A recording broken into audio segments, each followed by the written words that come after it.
representative of Senate, Senator Manzo is here.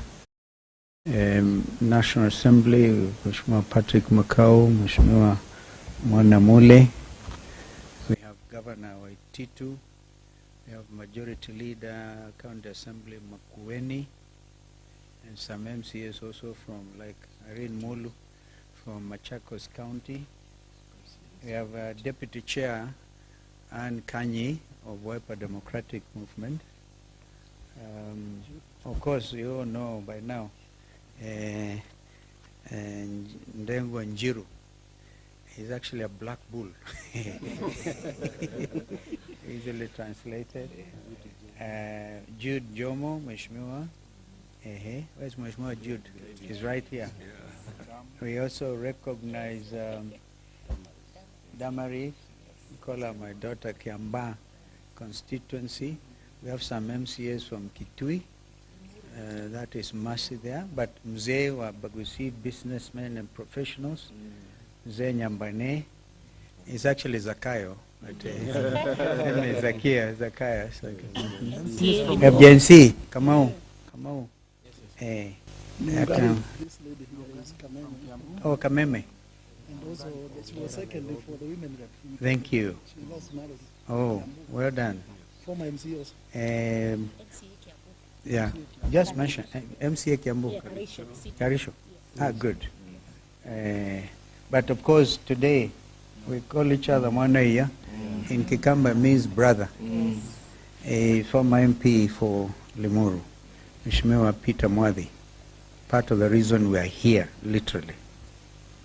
So, the subject matter is entitled State-Sponsored Terrorism and the Lack of Political Goodwill to Implement the NADCO Report.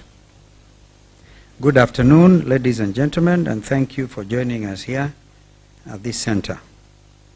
On Thursday, November 28th, instead of mourning the unexpected loss of their 23-year-old son, Erastus Duarte, a family and community were forced to flee and seek refuge owing to thugs. Several mourners, including Duarte's relatives, suffered injuries that required medical attention. Others were fortunate to escape the melee physically unscathed. As the dust settled, it was evident that these goons had one purpose in mind: to disrupt, to destroy, and prevent persons whom they felt were hostile to the Kenya Kwanza administration from interacting with mourners in Bibirone village, Limuru constituency, Kiambu County. To compound an already dire situation, area MCA Christopher Ireri and former Limuru MP Peter Mwadhi were abducted and unceremoniously bundled into Subarus by unidentified men before being abandoned near the southern bypass at around 11 p.m. That is for Peter Mwadhi. For Christopher, we gather is still in hospital in Kiambu, many kilometers away from Bibirone village. By the way, these were by hooded men. Fully armed with walkie-talkies. I think you hear the testimony of Mheshimiwa Mwadhi. Despite the statements from both the Inspector General of the National Police Service, Mr. Douglas Kanja, and the Director of the Directorate of Criminal Investigations, DCI, Mr. Mohammed Amin, that the chaos was due to, quote unquote, a lack of advanced intelligence, and that Honorable Mwadhi and Honorable Ireri were not in their custody. Ladies and gentlemen, the evidence is irrefutable. This was a state-sponsored attack and abductions. Honorable Mwadhi is here with us today, and Honorable Ireri is in hospital in Kiambu. They will tell the country their harrowing night of terror with a state-sponsored abduction squad. The Subaru boys. We condemn in the strongest terms possible this state-sponsored terrorism against its own citizens. We are reminded of the words of German pastor Martin Niemöller, very famous. He famously said, and I quote, "First, they came for the socialists, and I did not speak out, because I was not a socialist. Then they came for the trade unionists, and I did not speak out, because I was not a trade unionist. Then they came for the Jews, and I did not speak out, because I was not a Jew. And then they came for me, and there was no one left to speak for me." End of quote. So Kenyans, that's exactly where we are. If we don't speak out, we will suffer the consequences.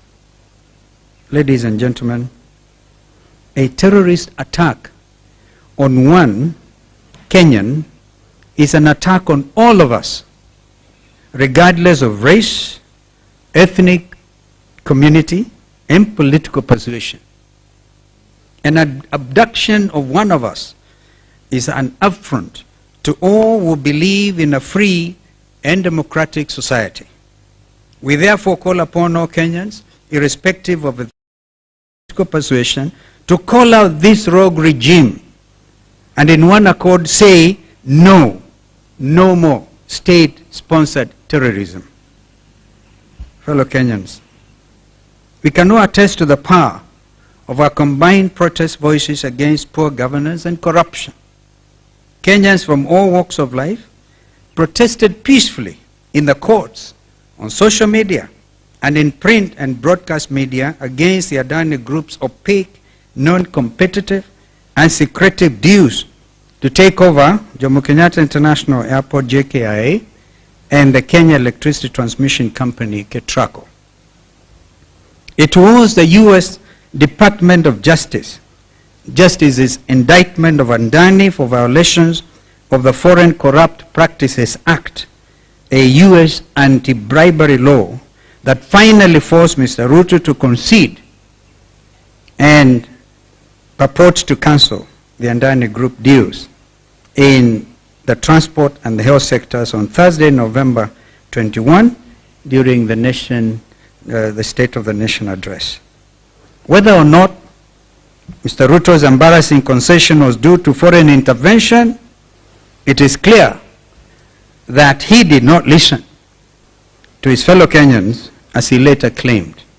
What is evident and should be clear to Mr. Ruto and his government is that the voices of the people are and will continue to be the most important, as stated plainly under Article 1 of Kenya's Constitution 2010.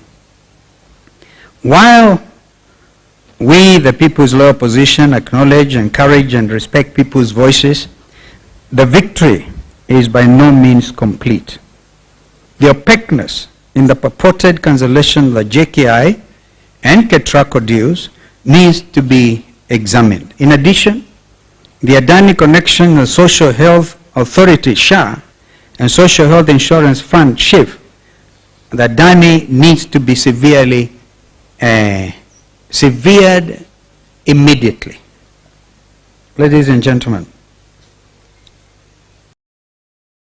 co-chair of the dialogue process, I can attest that we negotiated in good faith.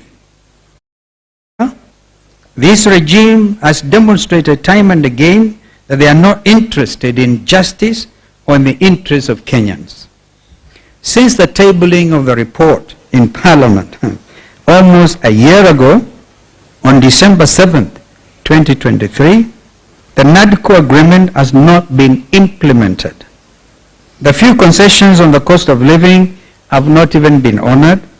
The matters relating to electoral justice have not been implemented, including evaluation of the 2022 election outcomes. The constitutional and legal reforms to ensure credible elections are still pending. Aggression against Jubilee, because we also had that as a very important agenda item, and that's not contained in my statement here. But that was a very important agenda, integrity and commitment to multi-party democracy. And by that we meant that this state-sponsored aggression on Jubilee Party had also to stop. We now know there's even, again, state-sponsored appeal to the higher courts. The Kenya Kwanza regime is clawing back and putting the country on a dangerous trajectory. They are determined to violate the NADCO agreement and the proposed constitutional and legal instruments agreed. Of particular concern are the constitutional timelines for boundary delimitation and the reconstitution of the Independent Electoral Boundaries Commission, IEBC. The regime is already breaching the Constitution by failing to meet constitutional deadlines for boundary delimitation. We are already facing, ladies and gentlemen, a constitutional crisis. And I saw the cry by the management of the IBC saying they're seeking an advisory for the Supreme Court. Well, they should just tell Mr. Ruto to implement NADCO report. On IBC, the regime is not interested in the reconstitution of a credible commission. Through sponsored court cases, the process of setting up the panel has been frustrated. We have a simple question for the judiciary, which, as we say, the last line of defense for democracy. Did the Constitution envisage a situation where the commissioners of the IEBC are not in office? Did the framers of our Constitution contemplate a situation where the courts can allow for a dysfunctional commission? The unpopular regime does not want Kenyans to exercise their sovereign authority by electing leaders through by-elections and referendums, recalling unpopular elected officials or members, and properly preparing for the 2027 elections. Kenya Kwanza is preparing to undermine the people's sovereign authority and manipulate the next election. We will, of course, not allow them. The bill in Senate to stop, for example, the live streaming of results is one way of stealing elections, the coming elections. We will not allow them. In 2024, as the country's position deteriorated, Kenya's violent youth, headed by Generation Z, returned to the streets to seek justice for Kenyans. They were confronted with severe force as of 2023. In reality, there are being orders of abduction and extrajudicial killings following the Gen Z revolution. We want to tell the Gen Z and the Gen Wote that we will continue to stand with them against this state-sponsored violence and impunity.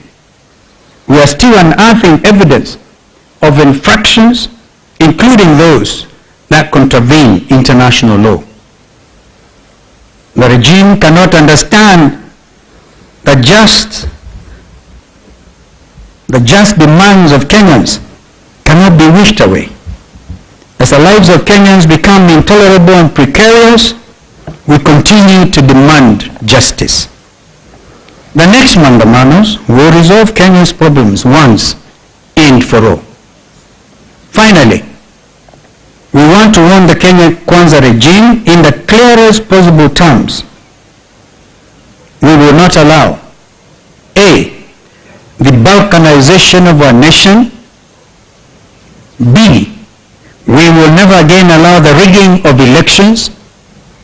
And C, we will continue to resist against oppression, come what may.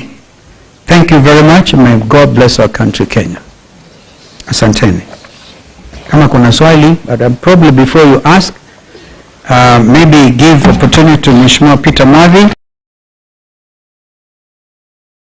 They are actually bought with taxpayers' money. We have said time and again that these are goons sponsored by the state, using walkie-talkies. No amount of denial by the Inspector General and the DCI will convince Kenyans that this is not the case. And I want to challenge Mr. Kanja. I have respect for him. That he should stand and actually, if he's in charge, because he's a member of National Police Service Directorate, to say no and dismantle this criminal crowd. Because international community is watching. We must tell them, Kenya is not an island. And everybody is focusing their mind on see the deterioration in the rule of law practice in this country. So, Mheshimiwa Mwadhi, pole sana. He said that twice, 3 times, anapelekwa kwa bush, alafu anaulizana, na hapa iko sawa. Yaani hapo amemalizie hapo. Maximum fear and the terrorism. Thank you, Your Excellency and colleagues who are here, and members of the 4th Estate. I hope I'll be able to give the story without being emotional. But I want to break it into 2 parts. And part 1 is at the burial the day before and at the burial of Erastus. The day before the burial, Rick G, the former deputy president, called me and he asked me to represent him in that funeral committee with 50,000 shillings. And he also said that he would attend that burial. So when I went there, I found so many people, roughly about 300 of them.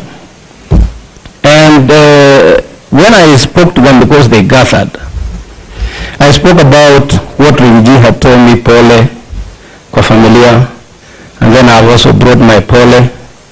And then I told them, for what Rick G is doing in our community or our area, I would be pleased if Rick G himself, Stephen Kalonzo, who is here, somebody like Matiang'i, brother Eugene, and the rest of them, would join hands and liberate this country from what we are going through.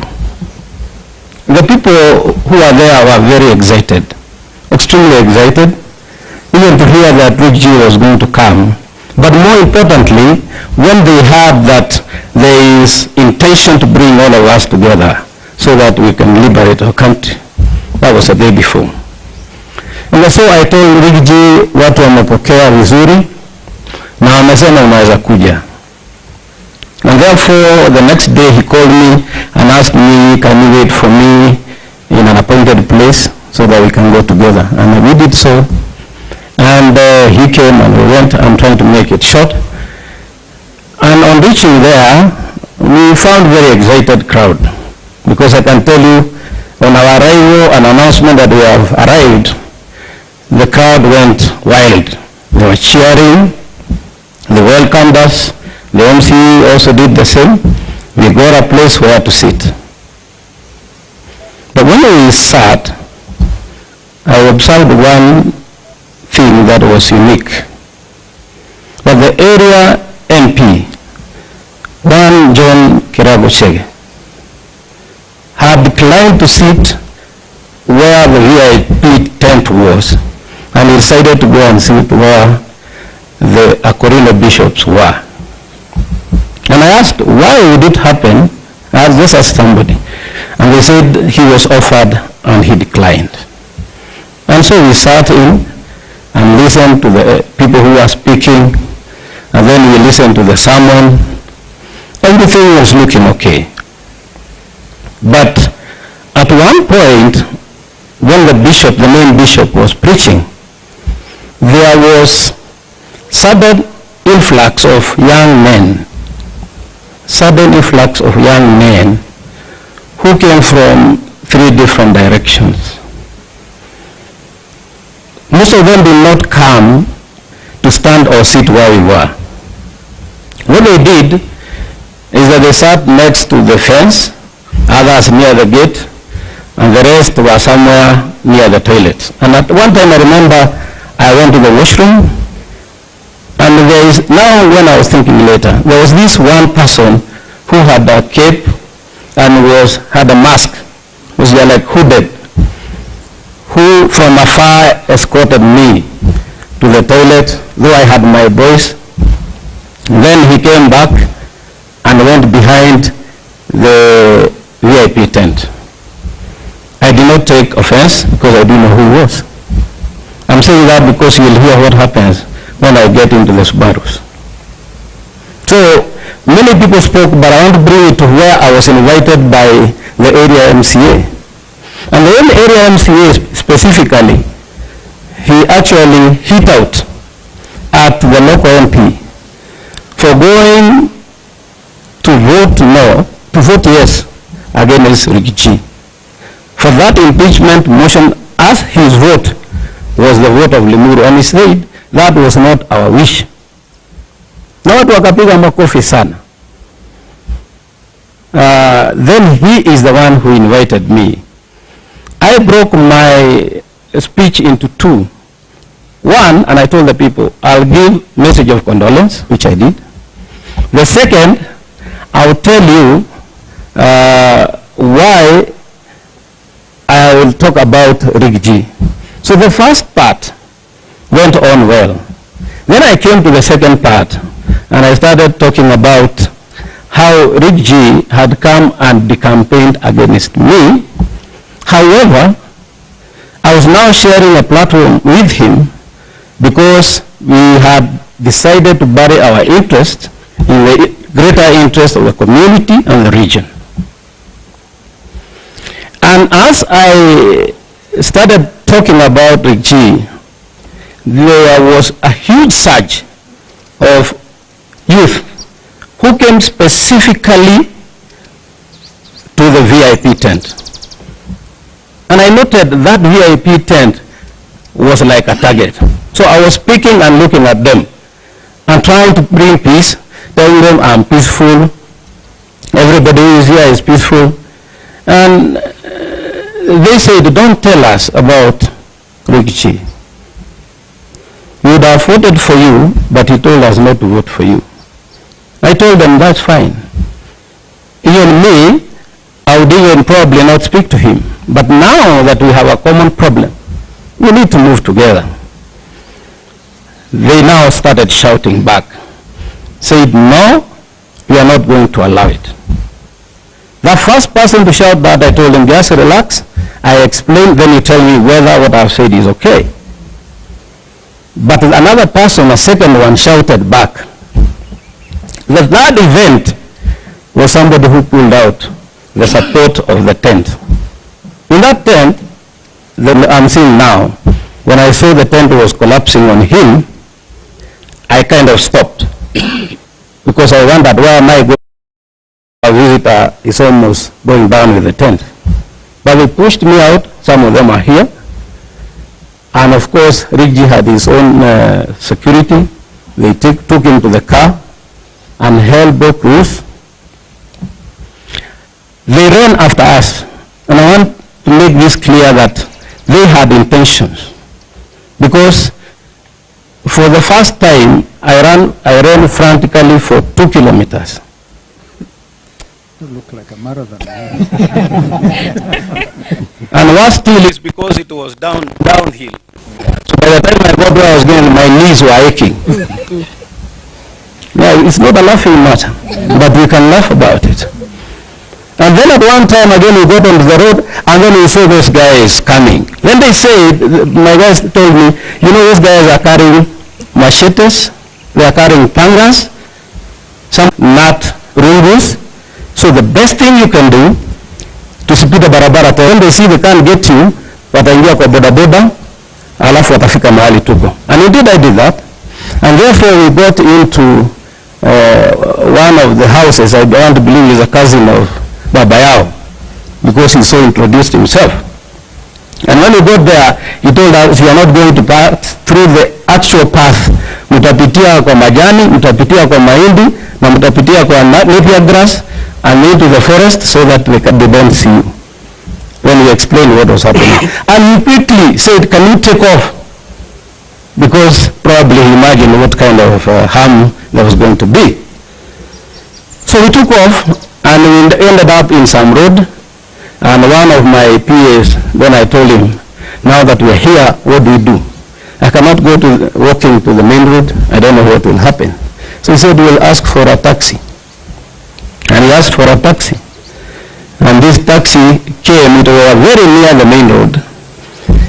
And because I knew these guys probably would come to the shopping center of Bibirioni, I decided then I'll tell the taxi to drive me away towards Naivasha, and wherever I'll be, probably I'll look for a vehicle means to get home, and that's what they did.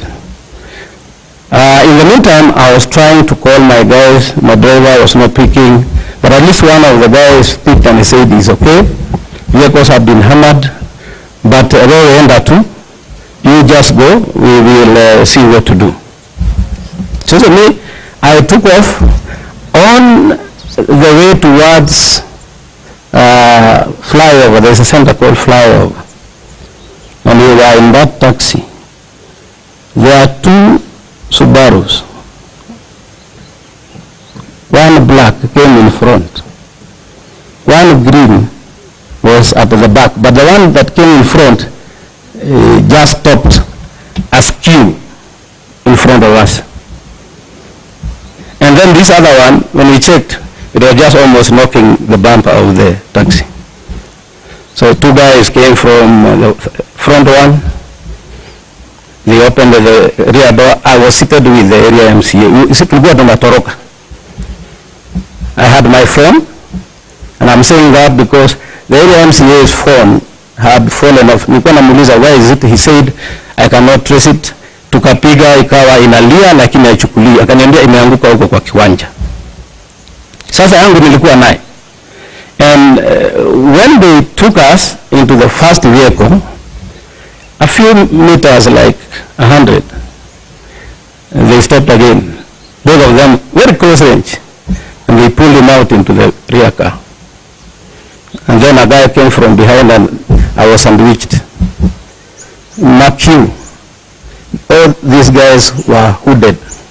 And I said this because Kalembele, I spoke about somebody who was hooded in the barrio. And now, these guys who are inside the Subaru, all of them, including the driver, are hooded. They have a mask.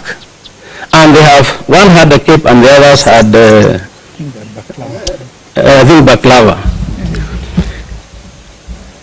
Now, one of the things I was told is lazima utatii na utakaa hapo na tukikuuliza, I'm saying this because they were speaking in Swahili, na tukikuuliza kitu ujibu.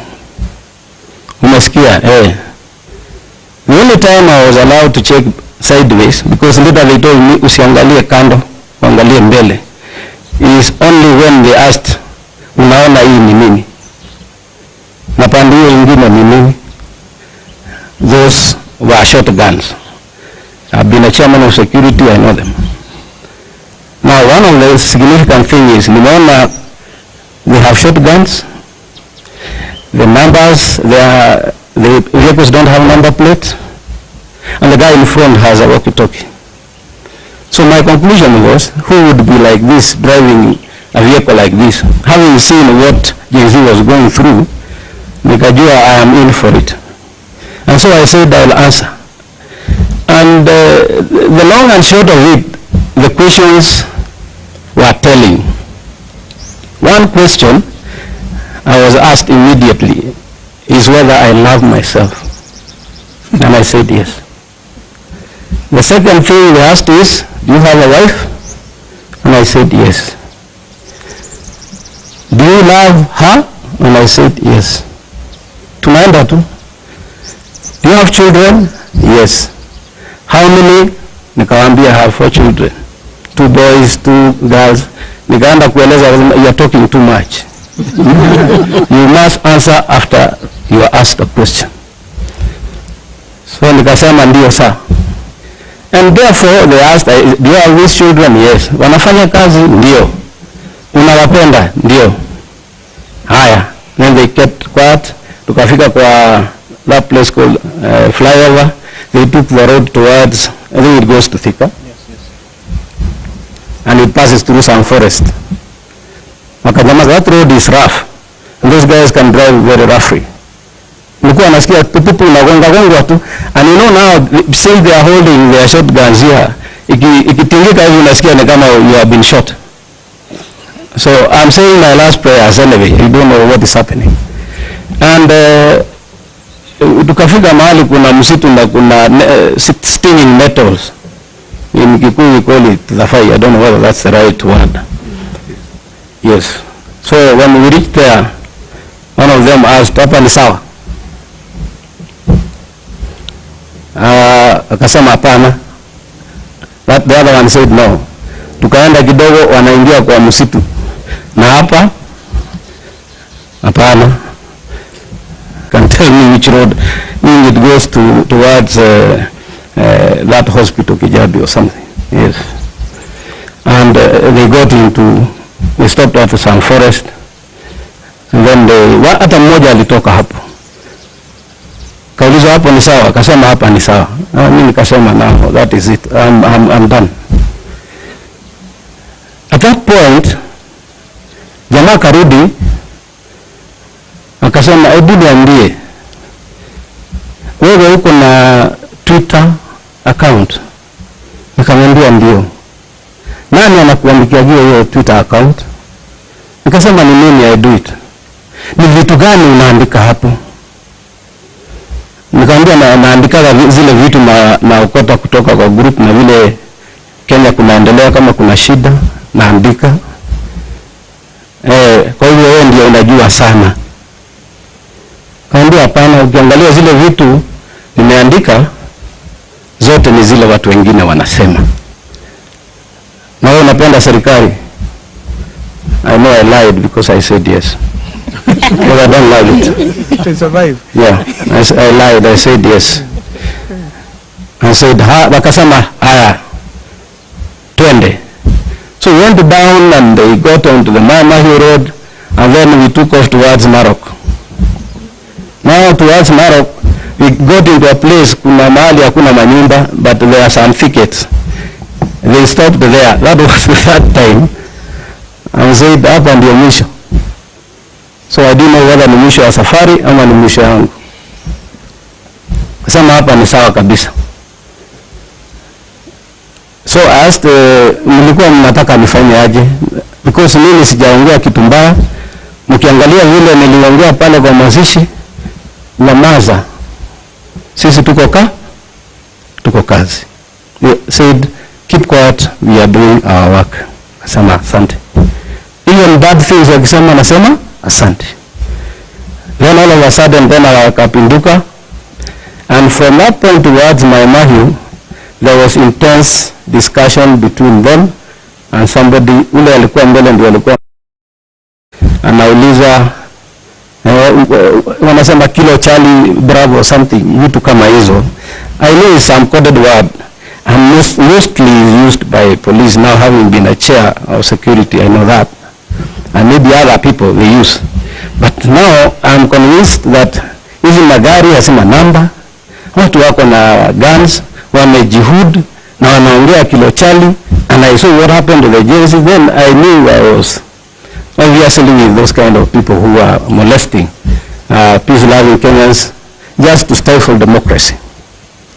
And so they took off talking, very coded, extremely coded language, na wakaja towards Nairobi, branched off. In fact, kuna mahali walipitia wrong side pale ndio waingie Southern Bypass. And they got into Southern Bypass. They started driving slowly. There was a conversation that was intense with the coded words.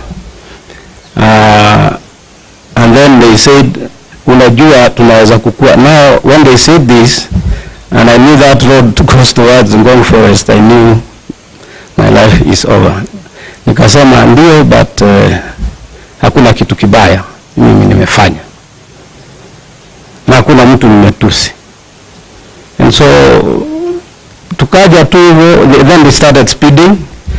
And that conversation, finally how it ended, along bypass was yes sir, copied. The last word was yes sir, copied. After copied, brakes, zikapigwa brakes, gari. I was alone. I never saw, I don't know how we lost the other one. But you know, I was told to face front. So sijui kama ingine inakuja ama ikuji, sijui, I'm only seeing hapa in between this guy and the driver. And therefore, along, when they said, yes sir, copied, wakapiga brakes, gari kasimama, they told me, toka umbwa wewe. And so I got out in the middle of nowhere. Sikuwa na nyumba, sikuwa na nini. Nikajua sasa, it's me and my God and prayer. What time was it? I can't tell time because they had actually, maybe I forgot to say, they had told me to switch off my phones. And I had switched them off. And I couldn't, because now you have been put somewhere, it's dark. You don't want to attract the attention of somebody, probably, aona mwangaza ya simu. You want also to move in the dark somehow. And so I didn't. So they put me on the side going towards Langata. And I thought they wanted to shoot me. So the moment they moved, I crossed on to the other side. And I went kwa ditch. Nikapitia sasa hiyo kama ni mtaro. Walking and running and checking whether any vehicle is coming. I guess it was between 600 or 800 meters. I got onto the road that branches off from Karen. I started running towards Karen in the middle of the road. And that's where I met with one boda fellow. I almost, nilikuwa na karibu nimeshikilia hivi. Namuomba tafadhali, shouting. But they stopped mbali. Nikamwambia ni wakora wananichapa. Nipatie lift, hata nitalipa. By the way, those guys never took anything from me. Hawakuchukua simu, hawakuchukua pesa, hawakuchukua anything. So he stopped and said, weka hapo nikufikisha hapa utauawa. And so I told him, drop me at the Great Corner. I knew I would get a taxi. Then along the way, I think he saw it was easy. Nikamwambia nimedropiwa hapo na wakora na nilijua hapo ni pabaya. Akaniambia naenda Kilimani. Nikamwambia drop me there at Kilimani. So at Kilimani, I picked a cab which took me home. Na nikamwambia kijana wangu, you go pay for me the taxi. At least we have evidence that is what has brought me. Okay. That is how it was. Pardon. Thank you. I guess that is very clear, and you can now see the intensity, the horrific harassment of Kenyans by state-sponsored goons. Of course, they should not be punished. Yeah. And as we said in our statement, an attack on one, on all Kenyans. Thank you so much.